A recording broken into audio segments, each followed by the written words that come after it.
एक पूर्णांक है और 1/21 घन डेसीमीटर।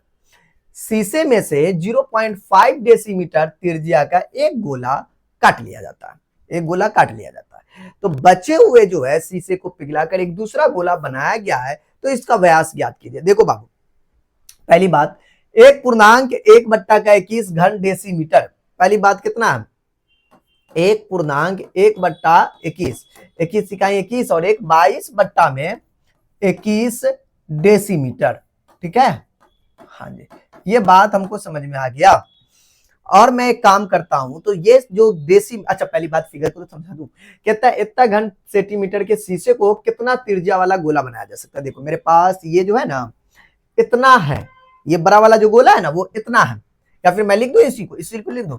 एक्चुअली हमारे पास जो बड़ा शीशा है, या गोला बोलो, गोले ना बोला जी, शीशा में से, शीशा बोला, हाँ गोला ही है, तो बड़ा शीशा वाला जो गोला है वो हमारे पास 22/21 डेसीमीटर है, ठीक है। ओके जी, मैंने ये बात लिख दिया जी। तो ये है, अब इसमें से जो है छोटा छोटा, इसमें से जो है ना खंडित करके निकाला, इसमें से निकाला जाता है।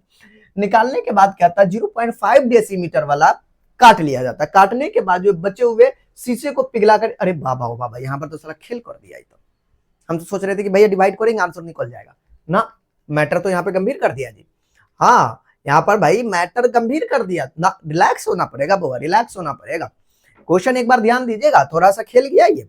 हाँ संख्या तो निकालनी पड़ेगी, लेकिन पहले तो शेष बचे का निकालना पड़ेगा। देखो ना, बचे हुए की बात कर रहा है, शीशे को पिघलाया गया। ओ भाई, कहता है इतना डेसीमीटर का एक गोला इसके अंदर से काट लिया जाता है, तो जिस शेष बच जाएगा ना उसको पिघलाया जाता है, और पिघलाने के बाद आपको मान लो कोई दूसरा गोला बनाया जाता है। क्या किया जाता है, कोई दूसरा गोला बनाया जाता है। तो इसका व्यास बताइए भगवान, पहले तो शीशा काटा जाता है, इसको पिघलाने, इनमें से काटने के बाद उसको पिघलाया जाता, फिर बचा हुआ का फिर आपको निकालना पड़ता है। यार थोड़ा सा घुमा दिया, रिलैक्स। बड़ा शीशा हमने निकाल लिया, ठीक है जी। अब मैं क्या करता हूं, अब पहली बात तो 0.5 डेसीमीटर, 0.5 डेसीमीटर, डेसीमीटर त्रिज्या वाले गोले का आयतन। हाँ जी, बरकिनमा तो दिया हुआ गोले का आयतन, इसका तो नहीं दिया हुआ था आयतन। 4/3 पाई और 0.5 का पावर क्यूब, ठीक है। पॉइंट हटाएंगे तो 10 हो जाएगा, क्यूब 5 इकाई 5, 5 दूना 10, 1/2 का पावर 3 बचा। 4/3 पाई 1/2 का पावर में 3, मतलब ऐसा। तो ये बात मैंने लिख दिया जी।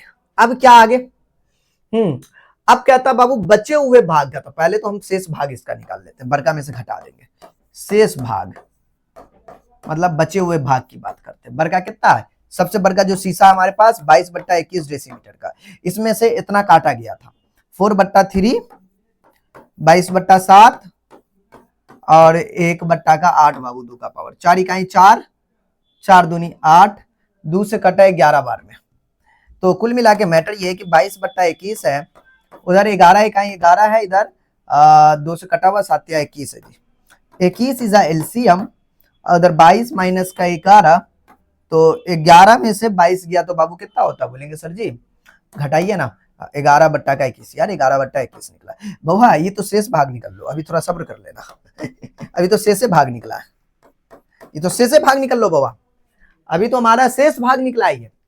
अब क्या, अब इस शेष भाग को जो है बाबू, बचे हुए शेष भाग को इस शेष भाग को वापस पिघलाया जाता है। क्या किया जाता है, इसको वापस से क्या किया गया, पिघलाया जाता है। इसको पिघलाने के बाद एक दूसरा गोला बनाया गया। किसको पिघलाया गया, ये जो शेष भाग है।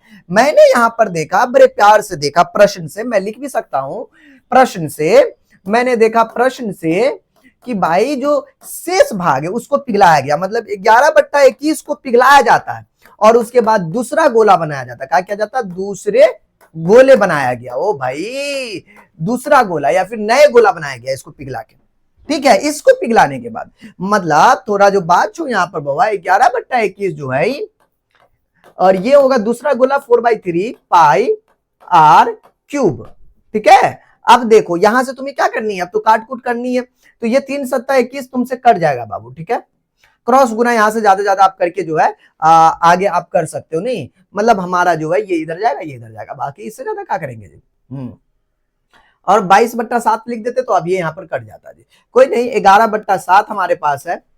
इधर आपको 4 गुने का 22/7 कर सकते हैं, गुने का r का पावर 3।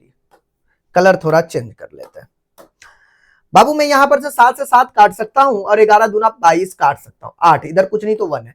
4 दूनी जो 8 है बाबू, ये देखो नहीं, 4 दूनी 8 उधर जाएगा, मतलब ये 1 के भाग में जाएगा, क्योंकि जो गुना में होता भाग में जाता। मैंने अभी तक इस गोला पे आया हूं, यही बात सुनते आया हूं। मैं इधर आ जाता हूं, इस साइड आ जाता हूं बाबू, ठीक है। तो हमारे पास 1 बराबर का 4 दूनी 8 इंटू का r क्यूब है, यही ना। जो गुना में होता कहां जाता, भाग में जाता। तो 1/8, तो r का वैल्यू हो चुका है क्यूब रूट ऑफ 1/8, मतलब मेरे पास यहां से निकल कर आया 1/2, क्योंकि 2 गुने 2 गुने 2 लिखेंगे तब हमारा क्या होगा ये। तो रेडियस पूछ रहा था दोस्तों, रेडियस हमारा जो 1/2 निकला। दूसरा गोला तो जिसका व्यास बोल रहा है जी, सॉरी यारो, इनका व्यास पूछ रहा था, व्यास पूछ रहा था। तो बोलेंगे सर जी रेडियस तो निकल ही दिए ना जी। हाँ, तो r का वैल्यू निकल गया, तो d बराबर क्या होता है, 2r होता है। 2r की जगह पे बाबू 1/2 तो कैंसिल, मतलब 1 सेंटीमीटर। यार क्या बात है जी, हमारा पास तो सॉरी यार, डेसीमीटर में दिया हुआ है, तो 1 डेसीमीटर इनका बाबू सोल्यूशन हो रहा है, ठीक है। हाँ जी।